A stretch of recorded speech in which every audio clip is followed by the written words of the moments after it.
Argentina booked a place in the knockout stages of the World Cup. No problem, nothing to see here. Marcos Rojo, would you believe, the unlikeliest of heroes, giving Argentina the winning goal against Nigeria. And it's strange, Craig, say you compare it to the Germany game, where Toni Kroos scored that late winner. You kind of thought there was almost inevitability about that. This, however, you didn't really feel Argentina were going to score. No, they lost their way in the second half, and Rojo showing Higuain really the way how to keep a ball down. I mean, it was great technique, a fabulous goal. I mean, had it been the wee man Messi scoring it, would have been saying that's just fantastic technique. Depending how far they go in this competition, now they're in the knockout, it's going to be despite of the coach, not because of the coach. Because from the first goal, the first whistle of this competition, his team selection has been shocking. And more importantly, his substitutions have been absolutely bamboozling. That being said, he's got away with it. And Mascherano's got away with it. I mean, Rojo bailed Argentina out, but he bailed Mascherano out big time because from the first whistle, he was charging about like a headless chicken, giving the ball away, arguing with referees, and then he gave the penalty away. Before we go into some of the intricacies of the game, it didn't look like Argentina were going to do it, did it? No. As Craig said, Higuain put it over the bar. They weren't exactly hammering everything on goal. Well, when you're sitting from a distance, you can't see what they're trying to do. And so we're able to see it from a distance. Imagine how chaotic it must be on the field. Sure. And that's exactly what it appeared. Chaos. Just everybody running around. Can we try and find Messi? If not, what are we going to do? Because they looked absolutely clueless. And pretty much everything they did do, it either broke down, they gave it away, it was a foul. I mean, it was no classic of a game. The tension was fantastic because of what could have happened, but the football was atrocious. So your point is that there was no real purpose as to what Argentina was trying to do in the second half. I thought the first half of Argentina was excellent. I thought that, wait a minute, where has this team been? They looked like a team with high energy. They looked like a team with ideas. It felt like Messi was getting the ball in more advanced positions. Second half comes around, early goal by Nigeria, and we went straight back quickly enough to the first couple of games by Argentina. And the same sort of plays where players are just kind of getting on each other's way, where everybody's just kind of looking around and saying, what are we supposed to do? And then they look to Sampaoli to make the changes, to Craig's point, and what in the world is going on? If you keep running into the same issues down the middle, well, you would think that logically speaking, you try to go down the flanks. And if you're going to put balls into the box, maybe you need bodies in the box.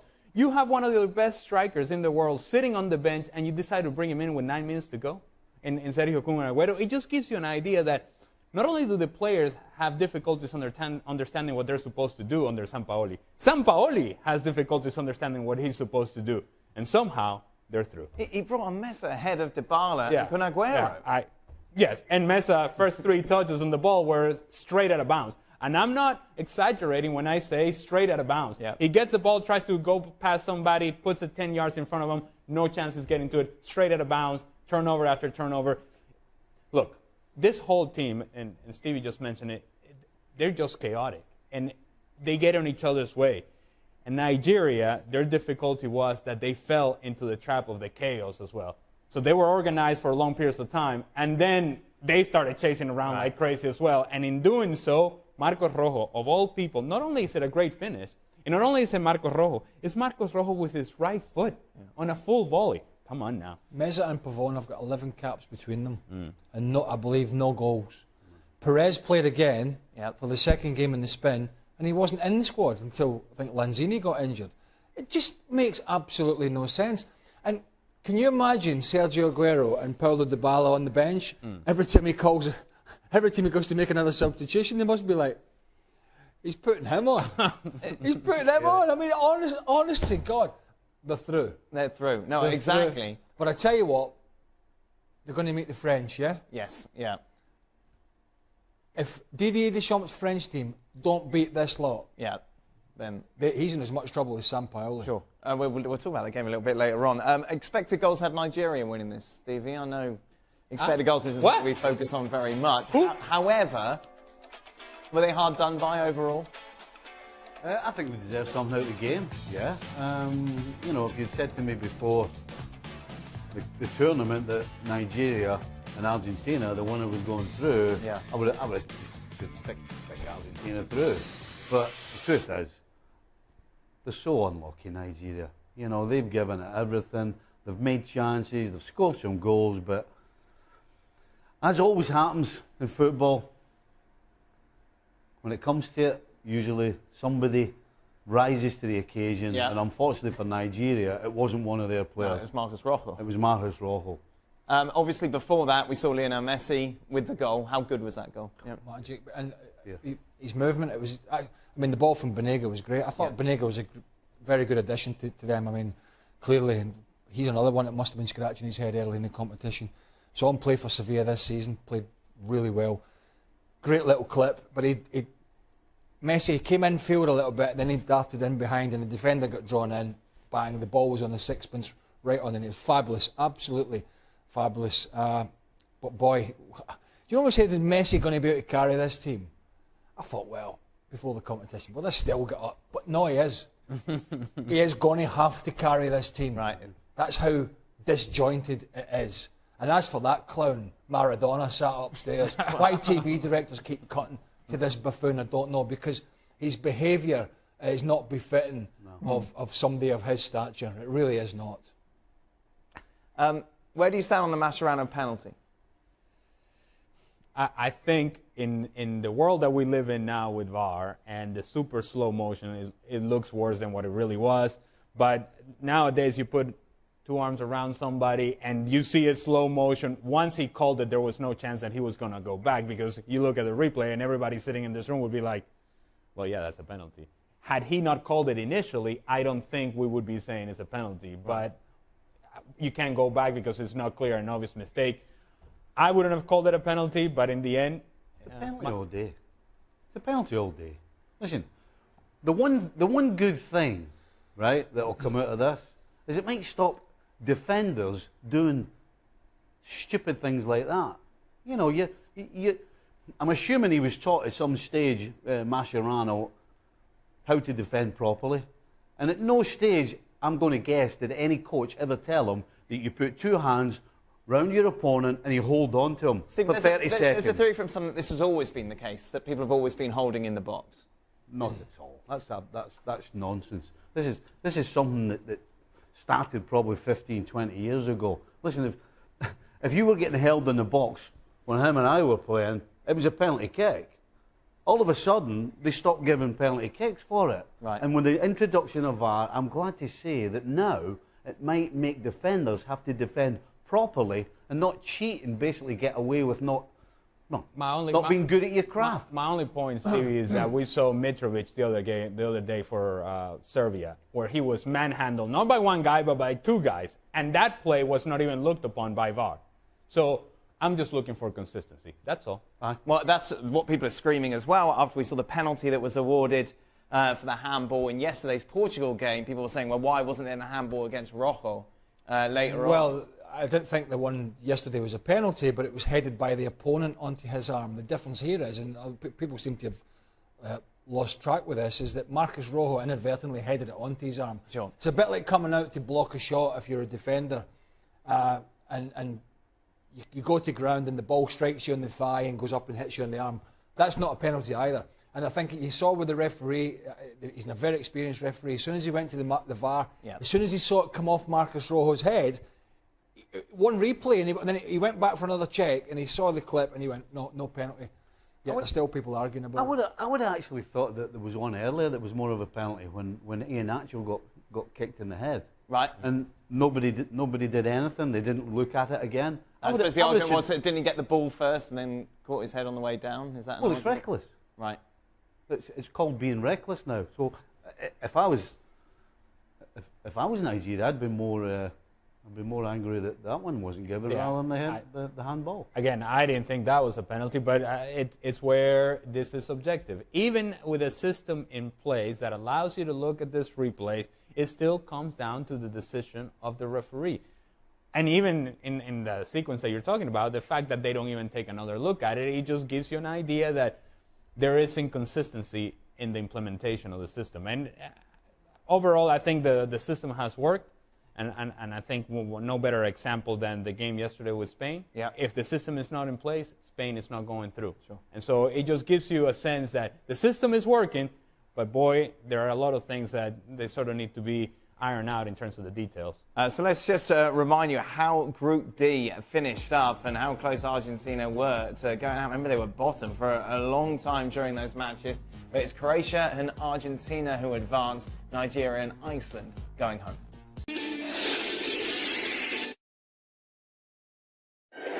So France finished top of Group C after the first goalless draw of the tournament. That was against Denmark. Meanwhile, Peru registering their first win 2-0 over Australia. This was not a good game between France and Denmark. So Antoine Griezmann said this afterwards, which I thought was a bit strange. I'm used to playing this way in my club. It is true that it's not very nice to watch. I'm sorry for people. He's having to go to Atletico Madrid. Yeah, take that. Didn't he just resign? Didn't they just give him a lot of money to stay there? Oh, I've signed for Atletico. I've signed a big money contract, but we're absolutely rubbish to watch. I mean, I don't know why. Do players, are you bothered at all with this? About a goalless draw? If you're in that France team, does it matter? The only thing I'm worried about if I'm a player, and I know I'm going to play, is one, get through in the manner at the top of the group if you can, and two, stay fit for the knockout stages. Only thing I'm interested in. Right. Job done. Fit. If I'm fit and available to play, and we're through, I don't care about anything else. This is the third game in this World Cup from France, and they've yet to really show up properly. They are through, I know, and obviously unbeaten, but did Deschamps miss a trick in making 6 changes? Should he have kept a stronger starting 11 to try and get them gelling? No, I don't think so. I think the changes he made were smart ones. And, you know, it's amazing how sometimes by not playing, you actually do... You're actually better off. Listen, Pogba, for example, right, not playing today, there's no question he starts in this big game coming up, because in zones he did absolutely nothing. You could say the same about Lamar. Okay. I mean, basically all the changes he made, not one of them did themselves any favour, and all they did was make the guy who was sitting on the bench, as average as have been, look better. Well, that's not great. That's not great, because if you're the other champs, you're putting those guys out there hoping that they show you something, because the other guys haven't shown you much, and you're saying, okay, well, this is sort of what I think my starting 11 is going to be, but if one of these guys shows up and does something spectacular, maybe that's something that we can add value to this starting 11. Maybe that's a piece that's important to us. If he went searching for that in this game, he didn't find anything. And so, while it is good to go through first, while it is good to get results, and while it is good to be healthy and fit, I don't know that this does much for the confidence of France. And yes, they're playing against a team in Argentina that has all sorts of flaws themselves. But if I'm in that French locker room, I'm thinking, I don't know, we haven't been all that great, and now we drew Argentina that has Lionel Messi. I don't know that that's the sort of matchup that they would have liked. Should we talk about France and Argentina then? Yeah, I think it's going to be great. I mean, because Argentina are a shambles, so they're going to be open. They've got arguably the best player in the world who could create anything, something from nothing. And then we're looking at this French team that isn't going to change much from the previous game, because his job has been made easier, as Stevie said, by some of the guys coming in.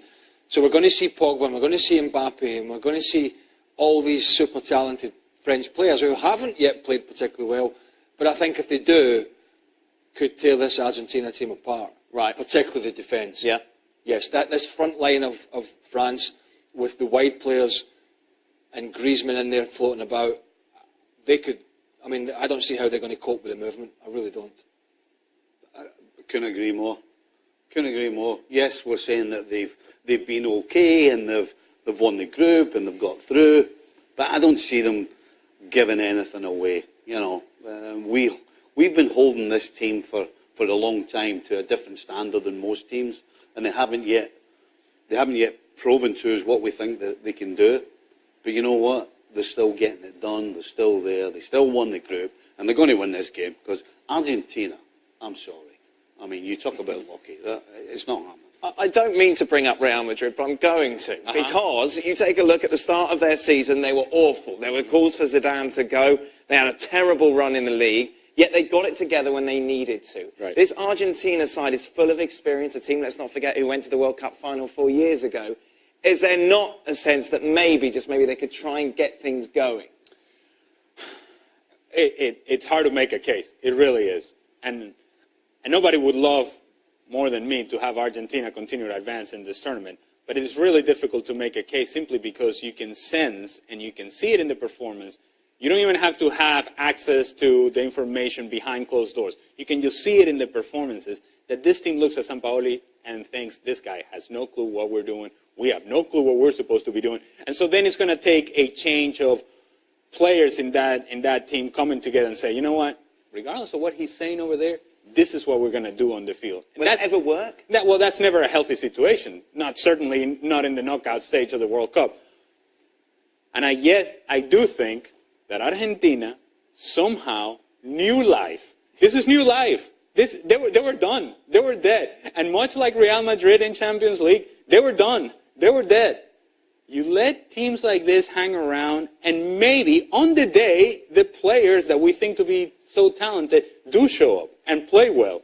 So if Messi has his best day, if Agüero has his best day, if Higuaín has his best day, Di Maria has his best day, can they not be competitive? I think so. New life for Argentina means that this team... Argentina. Tell you what, you're asking for a lot. I don't think they're asking for a little bit. I don't think they'd be I'm competitive. taking Argentina. That is the heart. That is the heart. I don't think they can be competitive at the back. The two full-backs I don't like particularly well. You've got a guy in Perez playing in midfield who wasn't even in the damn 23 squad. Bigley was playing before, wasn't great. Bonega's playing now, but I mean, it's just a shambles. You're convincing me now. I mean, you talk about blind faith, throwing the goalkeeper in as well. One first cat for the goalkeeper. I mean, They don't know what they're doing. Look at France, dreadful against Australia, who are rubbish. Then they haven't done nothing in this your tournament. Real Madrid analogy is better suited to France. Right. Because they have better players. Right. But France, Not obviously Messi, but they have a better 1 to 23. Okay. Much better than Argentina. And I really believe this is a chance. This is where France can announce himself by really rolling Argentina over and making a statement. Sure. A bit like Croatia did. Right. I mean, and I do think France can really make a statement here and get the tournament up and running. That's how good I think they can be. We just haven't seen it yet. forget if both teams are at their best, right? When France are not at their best, what they have over Argentina is they're compact, they have shape, they know what they're trying to do. They don't always do it, but they actually know what they're trying to do. Argentina, none of those things. Hey, I'm not confident. I'm not confident on my pick. I don't need all the reason. Hey, I'm not picking with my mind here. I'm picking with my heart, to be quite honest with you. There's nothing that says Argentina should win, and yet this team has life that they didn't think they were going to have. Maybe that's enough. Of course, more games tomorrow. Let's take a look at how Group F stands and remind you what's at stake. Mexico, as it stands, are top. Germany second. Mexico taking on Sweden. They're in a strange old scenario where, despite the fact they've won their opening matches, if Sweden beat Mexico and Germany beat South Korea by at least 2 goals, it could be Mexico going out and Sweden and Germany advancing. 6 points. We've talked about this before, and you think Sweden are going through, Stevie? I do. This for me is set up for the way Sweden plays. Regardless of the opposition, Sweden sit tight, give nothing away, and try and hit you on the break.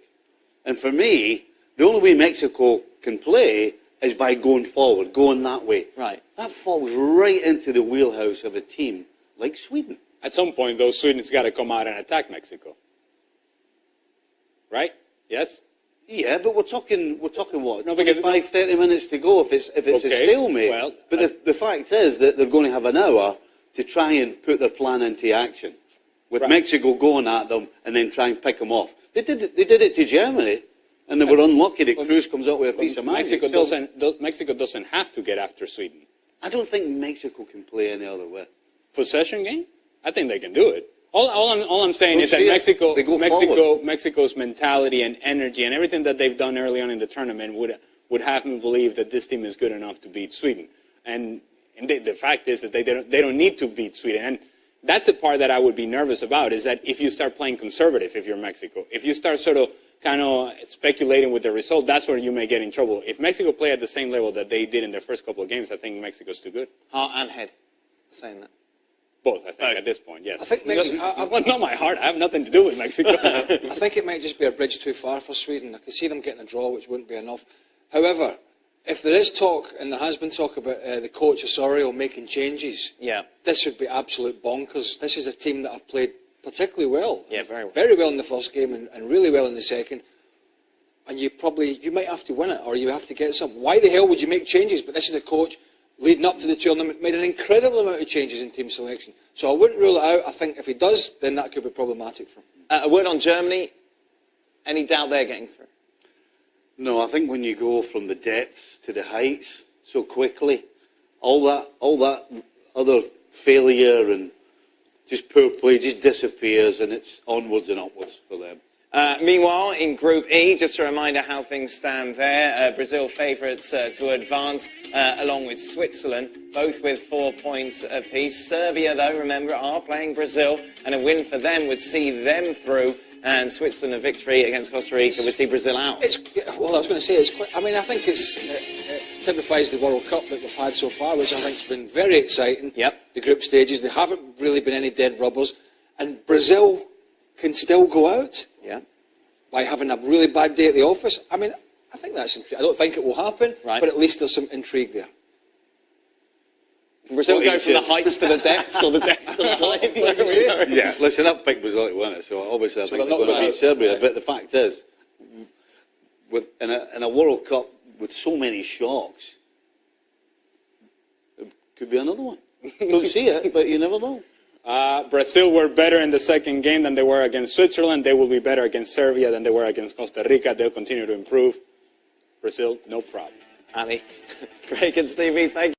Well, it's a wrap on Group C. Janusz Michalek joining me as we look back on it, specifically the game between France and Denmark. Let's have a look at the standings and how things ended after all of these matches. France only needed a point to top the group, and well, that's exactly what they did, Janusz. They did just enough after that 0-0 draw with Denmark. Janusz, now, again, we expected Deschamps to make a couple of changes. He made 6 changes, but France still not very impressive. Yeah, the standings look good. That's what you want to do. But yeah, the mystery of France continues. I've talked myself into picking them as the World Cup champions, but I'm not really sure how good they really are. And do you think they were trying not to go as hard on Denmark, knowing the draw would have just gotten them what they wanted? No, the bigger question is, it doesn't really matter what I think, but I just wonder if Didier Deschamps even knows his best team. I mean, this team likes identity, right? I mean, you look at that midfield and you say to yourself, okay, Kante is their best player, which probably shouldn't be the case, right? Pogba is going to have to play, and then who's the third? At this stage, he's looked at everybody. Lemar, Fekir, Tolisso, Matuidi, and Nzonzi played today, and it still looks unconvincing. Mbappe, of course, is the one that stands out for me in the front three. Giroud, perhaps for a couple games, maybe Griezmann. I'm not convinced as well, so that is a problem because I'm pretty sure that at this moment, Didier Deschamps does not know his best starting 11. And as for Denmark, thoughts on them? For Denmark, you know, they're funny. They stick around. I have a lot of respect for them. They're stubborn. Every game, I mean, this was a difficult group to navigate, to be honest. A lot of teams, but they are stubborn. I mean, you know, when you have the fans olaying Denmark in the second half where they dominate, you know things are going well, even though at that moment they knew they were through because, of course, Australia didn't get the job done. All right, thanks so much to Janusz Michalek. So France and Denmark move on to the round of 16. Make sure to catch everything from the World Cup on our show later, ESPN FC on ESPN+. We've got some more World Cup predictor for you as it's crunch time as the group stages are wrapping up. Janusz Michalek is here with me for this one. Janusz, Mexico against Sweden. I've got everything right so far, so just little genius, yes, I am. This should be the first test for Mexico, but they're through, right? Sweden, all to play for. They've got to win this one. Be interesting to see what happens when Mexico goes behind. I think they will, but they will come back. But I'm leaving this as a draw. Funny to say that this is probably the first test for Mexico, considering they've already faced the world champions and took care of them in quite stunning fashion. In going behind. Yes, indeed, in quite stunning fashion. But that's just a testament to how amazing Mexico has been. And you know what? I'm going to carry on this Mexican bandwagon and say that they might just be a little too much for Sweden right now. South Korea against Germany. Well, Germany has to win this. It's really between Germany and Sweden. Right now, they're dead even, really, on points, on goals scored, and against. Obviously, the head-to-head goes to Germany, but since I gave this a draw, my answer is obvious. It has to be Germany rather easily here. I think order will be restored, especially they will be very buoyant after that last result. I hope there is a public holiday in the name of Toni Kroos, because he definitely deserves one. And I'm going to go with the Germans on this one. Serbia, Brazil. Serbia has to win this. That's not possible, is it? I mean, be in a situation in a game to have to win against Brazil. Not that they've been great, but Neymar has scored right now. Yeah. So, you know, this is going to keep going. I don't think there's a chance there for Serbia. I'm going with Brazil. The big boys are starting to show up now. Agree with you on that one. Yes. Definitely. Finally, especially in the last game, we did get to see the big boys, you know, with the pressure on and how they handle it. And they did show up in quite stunning fashion. So I am going with Brazil, especially because I picked them to win the entire thing. Oh, yeah. So I can't go against them. Switzerland, what a result for them last time around as well against Costa Rica, who are already eliminated. Yes, and you know what? It seems like an easy one, but it is for me because Switzerland have surprised me. How good they are. Not just, I mean, they've been good in European championships, but they're resolute, they're organized. We always talk about that, but they can open up a little bit. I mean, they're trying to play, and yet in all formation, there seems to be a discipline and all that. So I think they will win this one here. And I think Switzerland is one of those teams that I'm going to keep an eye on. So Switzerland it is. I know we don't like to say things that are easy. I know, especially because we've been seeing some very, very valiant efforts from sides who have already been eliminated or are on the brink of elimination. So I was watching for Costa Rica, but nah, I am going with Switzerland. Loved what I saw from them last time around. And as you said, I think this is a team we should definitely keep our eyes on. All right, so only Mexico's result separating us. I'll take it. Yeah. I'll take it. You sound unsure. You sound unsure.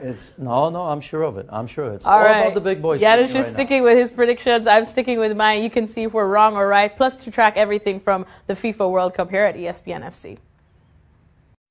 Heartbreak for the Socceroos and bittersweet jubilation for Peru as the Peruvians get a win at the World Cup, beating the Aussies by 2-0.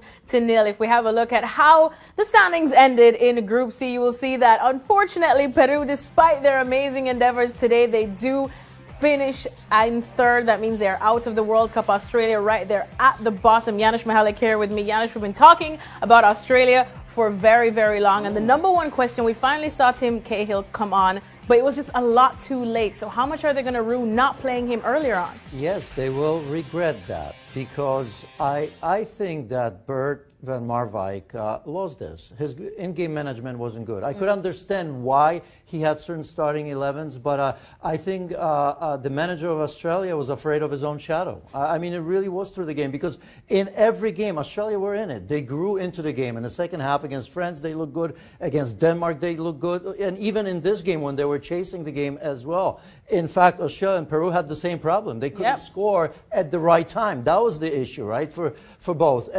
And against Peru, in comes Timmy and Daniel Arzani, who for me should have been on earlier. You have to trust your players. You have to let them be. You have to let them play. I mean, Van Marwijk knows he's gone after this one. So I was extremely disappointed in how he managed the game throughout the tournament. And for Peru, what can they take from this tournament? Oh, this is a celebration for them. I mean, 1980, well, sort of. Let's face it. I mean, based on play alone, you look at Peru, and they should have been out of this group. They should advance. I mean, they played tremendously against everybody here. Yes. Scoring in the first 2 games. Guerrero, with the saga pre-World Cup, finally got himself going. And we felt that he was going to eventually score, because that's what he does extremely well. But, you know, heads held high for sure. I mean, they impressed. They were entertaining. They were happy. Supporters were unbelievable. And I think that's one of those teams that everybody wishes that they stayed in the tournament. Definitely. I know I do. All right. Well, I'm sure Peru will be welcomed back home with open arms. As for Australia, they definitely have some rebuilding to do. Make sure to continue tracking everything from this FIFA World